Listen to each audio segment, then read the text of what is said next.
Cinema ரகசியம் நேயர்களுக்கு வணக்கம். சினிமாவில் இசையமைக்க இசையமைப்பாளர்கள் எழுதும் நோட்ஸ், அதை செயல்படுத்தும் விதம் குறித்து பேசியுள்ள பிரபல பட்டிமன்ற பேச்சாளர் பேராசிரியர் ஞானசம்பந்தம், இசையமைப்பாளர்கள் மியூசிக் நோட்ஸ் எழுதுவதன் முக்கியத்துவம் குறித்தும், தமிழ் சினிமாவில் அதிக இசைக்கலைஞர்கள் இணைந்து இசையமைத்த பாடல் குறித்தும் பேசியுள்ளார்.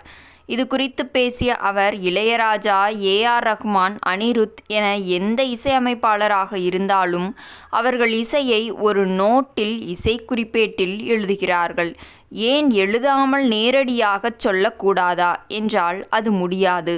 இசைக்கலைஞர்கள் முன்னால் ஒரு ஸ்டாண்ட் வைத்து அதில் இந்த இசைக்குறிப்புகளைத்தான் வைத்திருக்கிறார்கள்.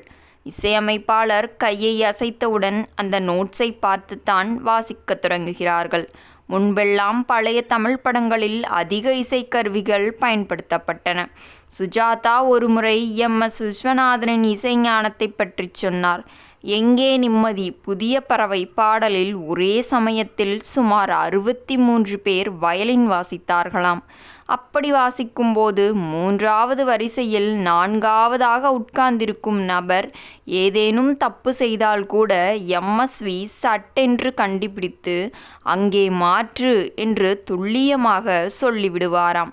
அதேபோல் நாதஸ்வர மேதைகளான காருக்குறிச்சியாரும் டி.என். ராஜரத்தினம் பிள்ளையும் வாசிக்கும்போது பக்கத்தில் இருப்பவர் சுதி தப்பினால் நாதஸ்வரத்தை சுத்தம் செய்ய பயன்படுத்தும் தந்தக்குச்சியாலேயே குத்தி விடுவார்களாம். கலை மீதும் இசை மீதும் அவர்களுக்கு இருந்த பக்தி அப்படிப்பட்டது. விரல்களில் இரத்தம் வடிந்தாலும் தொடர்ந்து வாசிப்பார்கள். இதைத்தான் தில்லானா மோகனாம்பாள் படத்திலும் காட்டியிருப்பார்கள். இசையில் ஒரு சின்ன பிசிறு கூட வந்துவிடக்கூடாது என்பதில் அவ்வளவு பிடிவாதமாக இருப்பார்கள்.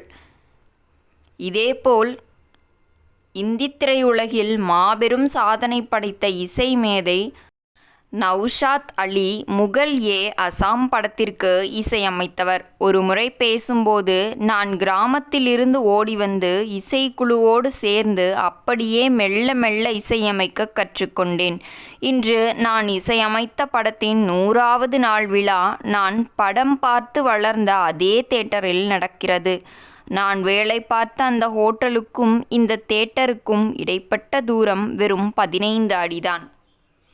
ஆனால் இந்த 15 அடியை கடக்க எனக்கு 25 வருடங்கள் ஆயிருக்கிறது என்று பேசியதாக கூறியுள்ளார்.